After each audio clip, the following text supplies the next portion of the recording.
ಬರೀ ಜಮಾ ಈ ಜಗತ್ನಾಗ ಇಲ್ಲ. ಒಂದು ಕಡೆಯಿಂದ ಮಾರ್ಗದಿಂದ ಜಮಾ ಆಗ್ತಾ ಇರ್ತದೆ, ಇನ್ನೊಂದು ಮಾರ್ಗದಿಂದ ಅದು ಖರ್ಚಾಗ್ತಾ ಹೋಗ್ತದೆ. ಜಮಾ ಖರ್ಚ ಕೂಡೇ ನಡೆಯೋದು ಈ ಜಗತ್ನಾಗ. ಖರ್ಚ ಆಗ್ತದಲ್ಲ ಅಂತ ನಾವು ವಿಚಾರ ಮಾಡಿದರೆ ಭಯದಿಂದ ಚಿಂತೆ ಶುರುವಾಗ್ತದೆ. ನಾವು ಎಷ್ಟು ಅದ್ಭುತ ಕಟ್ಟುತ್ತೇವೆ, ಭಾಳ ಅದ್ಭುತ ಕಟ್ಟಡಗಳನ್ನು ಕಟ್ತೇವೆ,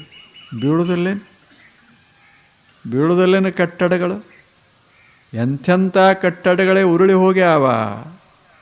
ನಾವು ಕಟ್ಟೋದು ಸಹಿತ ಬೀಳ್ತದೆ. ಬೀಳಬಾರದು, ಏನೂ ಆಗಬಾರದು ಅಂತ ಇಚ್ಛೆ ಇರಬಹುದು, ಆದರೆ ಬೀಳ್ತದನ್ನೋ ಭಯನೂ ಒಂದಿಷ್ಟು ಸೂಕ್ಷ್ಮವಾಗಿ ಒಳಗಿರ್ತದೆ. ಆ ಭಯ ಚಿಂತೆಗೆ ಕಾರಣವಾಗ್ತದೆ. ಎಲ್ಲಿವರೆಗೆ ಚಿಂತೆ ಇರ್ತದ ಮನಸ್ಸಿನಲ್ಲಿ, ಆ ಚಿಂತೆಯ ಮೇಲೆ ಸುಖದ ಜೀವನವನ್ನು ಕಟ್ಟಿಕೊಳ್ಳಲಿಕ್ಕೆ ಆಗೋದಿಲ್ಲ. ಹೆಂಗೆ ಕಟ್ಟಲಿಕ್ಕೆ ಸಾಧ್ಯ?